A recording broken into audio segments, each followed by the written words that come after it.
Sinabi ngayon ng Malacanang na patunay ang pagkakahuli sa puganteng si dating Congressman Zaldico sa Czech Republic na hindi nakakalimutan ng pamahalaan ang flood control scandal. Para sa detalye magbabalita si Maricel Halili. Mase, ano ang update?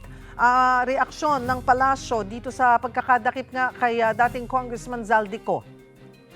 Cheryl, tiniyak nga ni Palace Press Officer Undersecretary Claire Castro na nakahanda itong si Pangulong Bongbong Marcos na makinig sa kung ano man ang sasabihin ng mga taong involved dito sa sinasabing anomalya sa flood control project. Ito yung binigyang diin nga ni Jose Castro sa katatapos lamang na press briefing na isinagawa niya dyan sa may probinsya ng Iloilo. Natanong kasi siya kung gaano daw ba kahanda ang Pangulo sakaling magsalita na itong si Zaldico at mag-tell all lalo na't iba't ibang mga personalidad ang idinadawit nito at mismo si PBBM nga ay idinawit pa nitong si Zaldico. Ang sabi ni Jose Castro, ang dapat daw na tanong sa dating kongresista ay kung handa na raw ba siyang magsabi kung ano yung totoong nangyari, partikular nga dito sa sinasabing anomalya sa pamahalaan. Kung handa na rin daw bang siyang sabihin kung sino-sino nga ba ang nakasama. Ang paglilinaw ni Jose Castro, hindi naman daw niya sinasabi na guilty itong si Zaldico, pero mas maigi daw kasi na makapagsalita kung sino-sino yung mga personalidad na nabanggit habang isinasagawa ang investigasyon. Ang kwento pa ni Jose Castro kanina bago nga daw mag-10 ng gabi, kagabi ay kinausap daw sila ni Pangulong Marcos para ipaalam yung update tungkol nga dito sa dating kongresista at ang nauna ngang nagbalita tungkol dyan ay ang Pangulong Marcos. Sa ngayon ay wala naman daw inaakusahan si PBBM kung sino ang guilty at kung sino ang hindi guilty, pero syempre kapag naituring daw na pugante o fugitive, importante na maibalik daw yan dito sa Pilipinas lalo na't kanselado na yung kanyang pasaporte at meron na ngang arrest warrant laban sa kanya. Pero definitely daw ay welcome development ito sa Malacanang at isa daw patunay na hindi nga tumitigil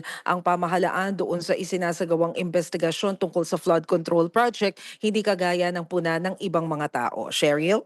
Mase, alam mo, we tried getting DILG, DFA, DOJ, lahat sila sinasabi nila na nandyan sila, may meeting sila sa palasyo. So aasahan ba natin nahaharap sila sa Malacanang Press Corps? Sa ngayon, Cheryl, wala pa tayong konkretong maisasagot dyan dahil wala naman silang ibinababa na impormasyon dito sa atin kung talagang magsasagawa sila ng press briefing. Una sa lahat, ang nire-request sana natin na magsalita sa harapan ng media ay si Pangulong Bongbong Marcos mismo dahil siya naman na nagpasimula ng investigasyon na to. So, syempre, mas welcome sa atin kung mismong ang Pangulo ang magpaliwanag kung nasa na ba tayo when it comes to the investigation, particularly involving the former congressman. At siya rin naman kasi yung nagkumpirma kagabi na naaresto na nga itong si Congressman Zaldico. But for now, wala pang malinaw na sagot sa atin ng Presidential Communications Office kung mapapagbigyan tayo dito sa request natin na ito. Inaantabayanan din natin kung ano yung pwedeng maibigay sa atin dahil kahit yung mismong Presidential Communications Office hindi pa rin talaga maibigay yung confirmation tungkol dyan sa sinasabi nilang meeting dito sa palasyo dahil kung ang pagbabatayan natin ay yung schedule ni PBBM ngayong araw, kaninang umaga kasi naroroon siya sa Benguet para doon sa isang programa na binibisita niya. So, kailangan pa nating kumpirmahin kung babalik ba siya dito sa Maynila para dumalo dyan sa pulong na yan. Cheryl?